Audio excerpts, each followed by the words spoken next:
but he is part of the pro-Ukraine establishment. And he is committed to the cause of supporting Ukraine. And right now, the most important thing for the Ukrainians is to have U.S. support continue, political support, financial support, military support. In order to do that, you have to shape perceptions that Ukraine is a worthy recipient of this support. And so you need to reverse the narrative of Ukraine floundering, Ukraine losing, Ukraine being defeated catastrophically in Kursk, etc. And so I think this is what Cavoli's statements are. He is cherry picking specific events and trying to create a unifying narrative that is positive in nature, so that the Trump administration cannot just willy-nilly dismiss the issue of Ukrainian support. His hope is that the Trump administration, when confronted by General Cavoli's assessment, will rethink any potential policy direction that has the United States walking away from Ukraine and instead pivot back in support of Ukraine. I think this is a very political statement made by a general. Chris, cut number 10, please. Since then, you know the trajectory, sir. They went from being basically Minutemen with javelins stopping a Russian invasion to being an organized force that is increasingly able to generate force in a reliable and predictable fashion. Very difficult to do, especially on the fly. It's taken a couple of years to get it going. And they've developed a defense industry that is producing many of their own munitions right now. In fact, I would say they're the world leaders in one-way attack drone technology. Leaders in one-way attack drone technology. What does that mean?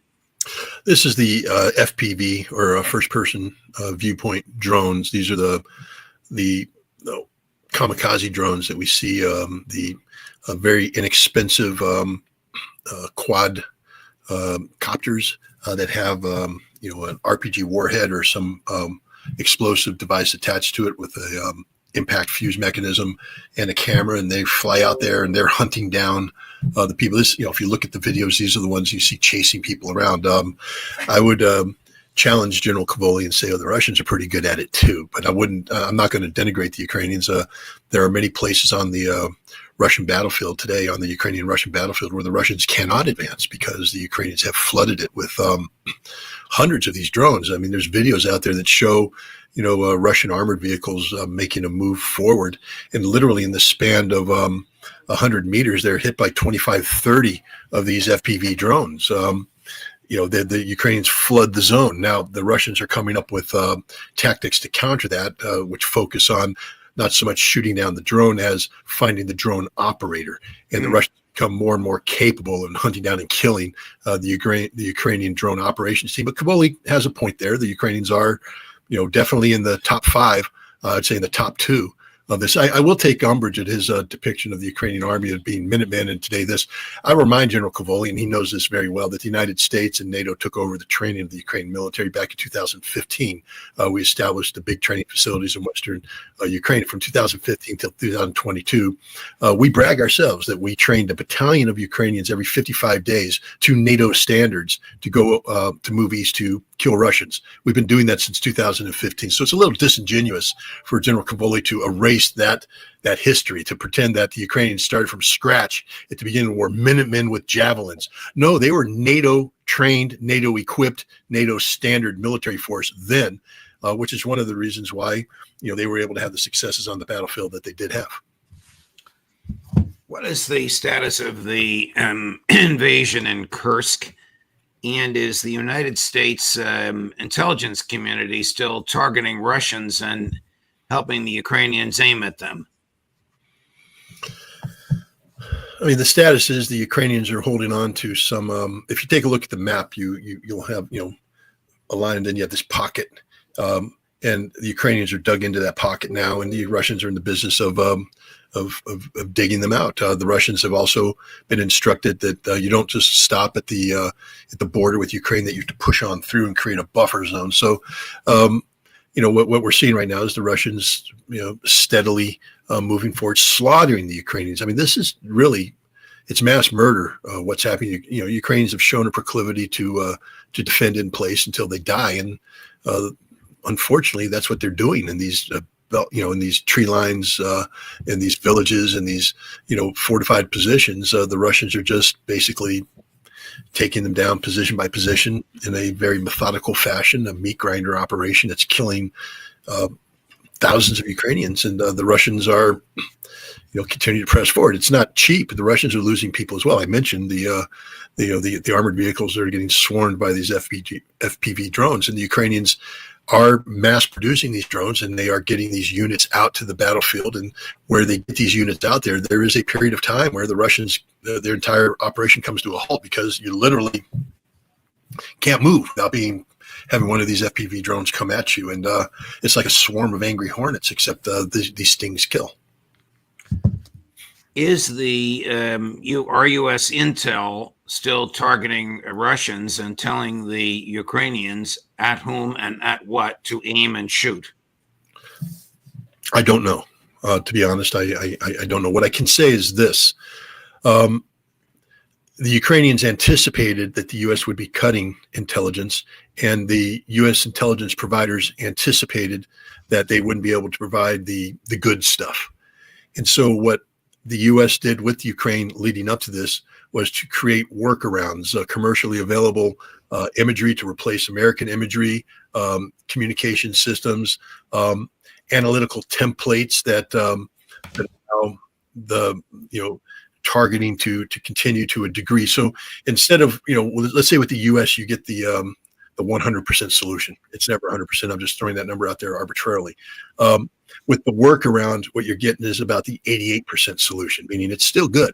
And I think that's what's happening right now, is that the Ukrainians are employing a workaround developed with the U.S. intelligence community that allows them to get 88% of what they would normally get, but they're not getting the real good stuff from the United States. But they've learned to work around that, and they're adapting to it. Moving over towards Iran, what was gained militarily by bombing Yemen for 2 weeks? Nothing. I mean, I can't really say that because I'm not on the targeting staff. Clearly, the approach taken by U.S. Central Command is that we are in a campaign mode, meaning that we're not expecting to deliver the knockout blow every day, that we're bombing targets which are designed to be, in their cumulative impact, to be either a deterrent or disabling Houthi capabilities. I don't think we understand the totality of the Houthi capabilities, just like during the Gulf War, even though we diverted over 2,400 individual aircraft strike sorties into Western Iraq, even though we deployed 2 Delta Force squadrons. The British deployed 2.5 SAS squadrons. These are commandos on the ground. Not a single launcher was destroyed. Not a single missile was destroyed, because we never understood what the Iraqis were doing. I would say that we have a similar lack of clarity about the Houthi, and what backs me up is that the Houthi continue to launch, that what we're doing is not having a debilitating impact on their ability to launch. And so I think we're at the stage in the game where CENTCOM needs to reevaluate what they're doing. We're running out of precision-guided munitions. We're expending a whole bunch of munitions, by some counts over $1 billion worth. These are hard to produce. We're expending them quicker than we're replacing them, and more importantly, we're expanding them against a target set that, in the grand scheme of things, shouldn't be absorbing this much precision-guided munitions. We would need these, for instance, if we're going to have a big shooting war with Iran. We would need these if we're going to be fighting the Chinese over Taiwan. And we're depleting our stocks going after the Houthi in an unsuccessful so far effort. Both Prime Minister Netanyahu and President Trump have some self-inflicted domestic wounds. Netanyahu's a criminal, Trump's are economic. I'm wondering if, I'm going to use the favorite line of our mutual friend Gerald Celente, when all else fails, they take you to war. I wonder if, as we are taping this segment and as it's airing live, while Prime Minister Netanyahu and President Trump are meeting in the Oval Office, if they're not planning and plotting a war on Iran. How imminent do you believe a war on Iran, Israel plus the U.S. against Iran, is? Well, there's no doubt in my mind that the Israelis are going to make a very forceful case for accelerating a military strike against Iran, if for no other reason to provide domestic political diversion to the trials and tribulations of Benjamin Netanyahu. But the fact is, the United States isn't looking for a fight with Iran, and we see the evidence accumulating, as on a daily basis. The Trump administration has said up front that it's not looking for a broader conflict in the Middle East. Now, let's for a moment hold our nose at the Houthi issue and also hold our nose over what's going on in Gaza. The big war would be the war with Iran. This would make the other two pale in comparison. Trump, although having said that the Iranians have to make some changes. He talks about the maximum pressure campaign to get Iran to yield, not just on the issue of nuclear capabilities, but also on ballistic missiles and support to the Houthi, support to other regional actors. And then he sent a very aggressive letter to the Iranian leadership that was rejected by the Iranians. Now, there's a couple ways to look at this. One, this is just ham-fisted diplomacy. Two, it's a very clever move because I think Trump realizes that direct negotiations between the United States and Iran are impossible. Trump likes to be in control of negotiations, and the Iranians are just not going to allow him to take control and to dictate, the pace, the content, and the outcome. But Trump also realizes that void of negotiations, there will be a war that he doesn't want to fight. And so what he did is he opened the door for, what they call third-party negotiations. And the Iranians turned around and said, we're open to that. We're ready to meet with, third parties, but not the United States. We won't meet with the United States directly until which time the United States softens its tune. But the United States isn't going to soften its tune until there's a deal to be made. And Trump further opened the door by saying, all I'm interested in is nuclear. You resolve the nuclear issue, and we can talk about lifting sanctions and getting Iran back into, the family of nations. And what has happened? This week, Russia and China are going to be meeting with the Iranians to talk about the nuclear issue. Furthermore, the Director General of the IAEA, Rafael Grossi, is going to be going to Iran to talk about the nuclear issue. The negotiations that Trump says had to happen to, satisfy the United States are taking place, but they're being done through third parties, through Russia, through China, through the IAEA. I think we're actually on a path towards conflict avoidance. As opposed to simply being the rubber stamp for further Israeli aggression. Are you saying that Donald will tell Bibi, no, we're not going to help you attack Iran? Well, he's told him that before, straight up, and that's the official policy of the United States. It's been that during the previous Trump administration. It's that during the Biden administration, and we're not here to go to war for Israel. The Houthi conflict, even though technically it's about Israel, because it could be solved in Israel, it's about international shipping. The justification for what we're doing against the Houthi can be separated from the Israeli context. But with Iran, we have told the Israelis over and over and over again that we're not going to facilitate your attack against Israel, against Iran. That if you want to bomb them, you're on your own. But the Israelis know that they can't succeed without American involvement. And Trump has said, we're not doing that unless there's a reason. And that reason has been articulated now as Iran being a nuclear weapons threshold state. And if Iran doesn't resolve that issue, if Iran refuses to cooperate to find a way to get rid of its 60% enriched uranium and the advanced centrifuges that can turn that into fissile material sufficient for 3 to 5 bombs within a period of weeks. Not my assessment. It is my assessment, but these are statements made by senior Iranian officials. I mean, the Iranians have dug their own grave here by committing to being a nuclear weapons threshold state. That's unacceptable, both in terms of the letter and the law of the Nuclear Nonproliferation Treaty, but also what did the American intelligence assessment recently say about Iran and nuclear weapons, that they haven't been working on one since 2007? What the U.S. intelligence community said is that there is no evidence that Iran is building a nuclear weapon, and that they said that the 2007 intelligence estimate that says that Iran stopped its nuclear program in 2003 is still valid. That means that if whatever we thought we identified in 2003 as being an organized effort to build a nuclear weapon, that was dismantled, and it hasn't been brought back together again. That's the assessment. The other part of the assessment is that the Iranian leadership has made a political decision not to have a nuclear weapon. Both these statements are true. What I'm saying, and which is also true, is that Iran is a nuclear threshold state, because there are things that you can do within the framework of the NPT that take you right up to the cusp of being a nuclear weapon state without being in violation of the Nuclear Non-Proliferation Treaty. For instance, the accumulation of 60% enriched uranium, which is one enrichment cycle away from being weapons-grade uranium, is not prohibited under the NPT. But Iran has no viable justification under its identified peaceful nuclear energy program for the existence of 60% enriched uranium. There's no reason for it to exist other than being one step away from weapons grade, which the Iranians say we're doing for its deterrent value.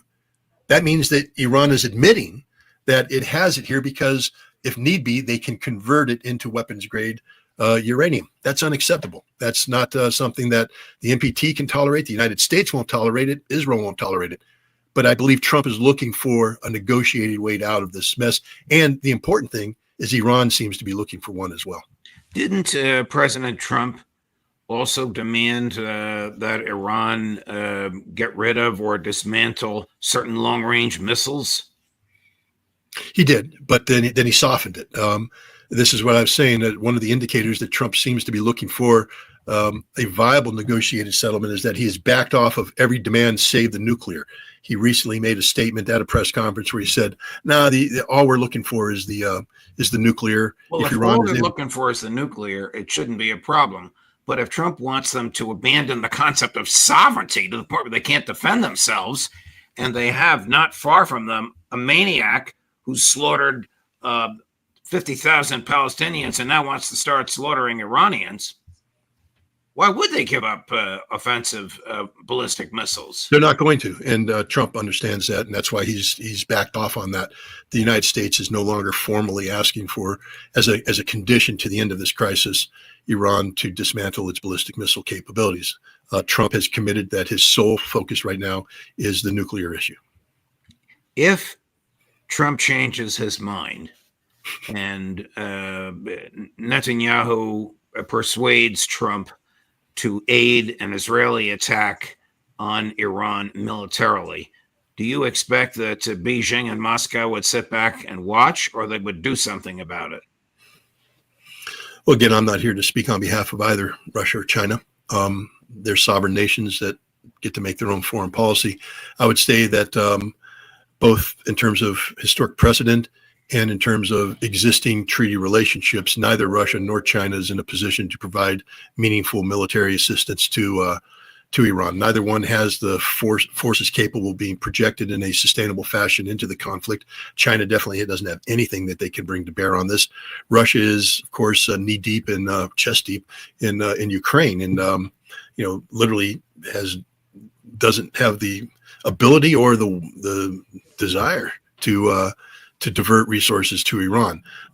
This is why I think both Russia and China are meeting with the Iranians, saying, "Look, there's nothing we can do here. That if you wave this red flag in front of the American bull, he is going to gore you to death. So what we need to do is get this red flag out of your hand." And I think that's the direction they're heading. But if Trump listens to his golf buddy Lindsey Graham, please, Lord, don't. But it could happen. He's listened to him in the past, and attacks Iranian oil refineries.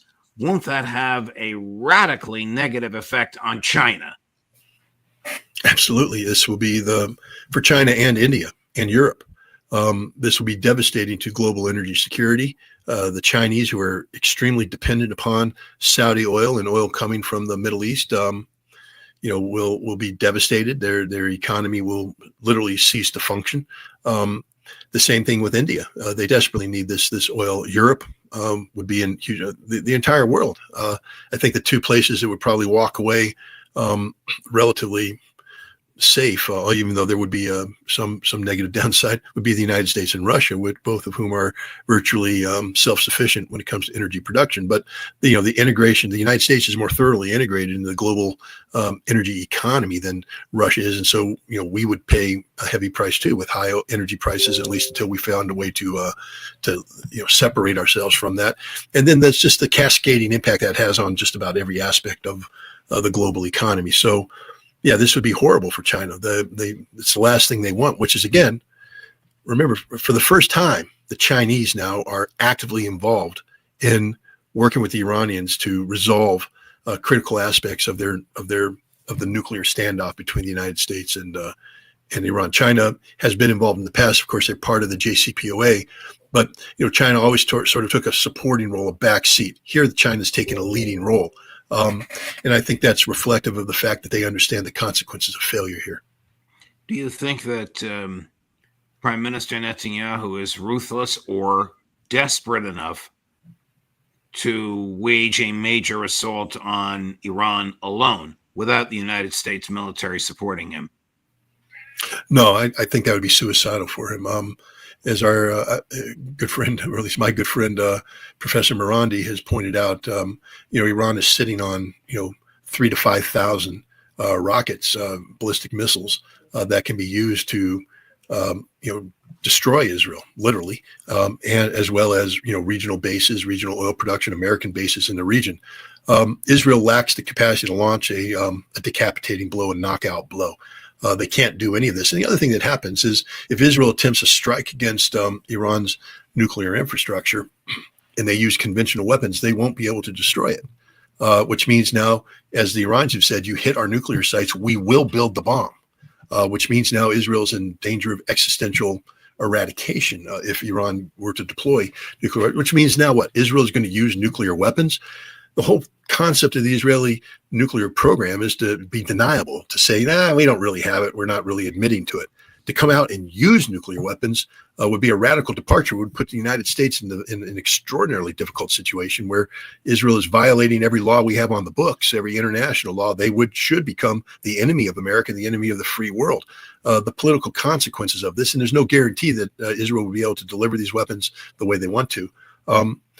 Israel would be foolish to engage Iran on its own, because it would lead to the destruction of Israel, which is why Israel needs the United States. Only the United States has the capability, or at least the potential, to deliver a decapitation blow, a blow that can eliminate Iran's nuclear infrastructure on day one, and a blow that could eat into Iran's ballistic missile inventory by collapsing or destroying many of these underground missile factories. We have sufficient weaponry designed for that purpose. But again, it would require the United States to break the nuclear taboo that's been in place since Hiroshima and Nagasaki. You said that I've said that Russia and China probably won't intervene militarily. But what will happen is if the United States breaks the nuclear taboo, Russia and China will take advantage of that to maneuver the United States into global isolation. We will become, by definition, the most evil nation in the world today, because we will be guilty of, reintroducing weapons that the whole world decided should never again be used. And now if we use them, or we allow the Israelis to use them, we are the bad guys. But I don't think Trump's thinking in those terms right now. I think that Trump knows that if he is going to strike Iran, and again, I hope that it doesn't happen, but if he is going to, he has to take out nuclear facilities that can only be taken out by using low-yield American nuclear weapons. We have 90,000 troops in the Middle East. How vulnerable are they? If Iran were to launch a preemptive strike and get away with it, meaning that we didn't detect it and preempt their preemption, depending on the force allocation, because remember, Iran wants to keep something in reserve. But if Iran does a preemptive strike, they could do a tremendous amount of damage to Americans. We could lose thousands of Americans. It could be a death toll worse than Pearl Harbor, a death toll worse than 9/11. And why do we have 90,000 troops there? Well, because we have for many decades viewed the Middle East as one of the critical regions of the world. We maintain a naval presence in the Persian Gulf. We continue to maintain the ability to project power into Iraq. So we have forward basing in Kuwait. We have a major CENTCOM headquarters forward in Al Udeid Air Base in Qatar. We have bases in throughout Syria and Iraq that we use to as part of our anti-ISIS efforts. We have these facilities in there because we view the Middle East as our backyard. We've done so, just so you know, this isn't just a purely Trump thing. This is something that, the Carter Doctrine initiated back in 1979 after the Soviet invasion of Afghanistan. Jimmy Carter created what we called then the Rapid Deployment Force. It later morphed into U.S. Central Command. But we basically said that we will become the police force of this region. This is one of the reasons why we ended up going to war against Iraq in 1991, because when Iraq invaded Kuwait in 1990, they threatened regional and global energy supplies. It's not just Iraq, a major oil producer in its own right, suddenly took over Kuwait, making it one of the largest producers. They threatened the eastern Saudi oil fields, or at least we created the perception of an Iraqi threat. And initially, George Herbert Walker Bush said it's about the oil. And when the American people went, "Nah, we ain't going to war for oil," then he changed it and said, "Well, it's really because Saddam Hussein is the Middle East equivalent of Adolf Hitler." The Americans went, "Oh, well, then we got to kill Hitler." But it was really all about oil, and that's what it's been about for forever. This is about energy security. This is about securing one of the major oil and gas producing regions of the world, which is absolutely essential for the functioning of the global economy. And this is why we have American troops there.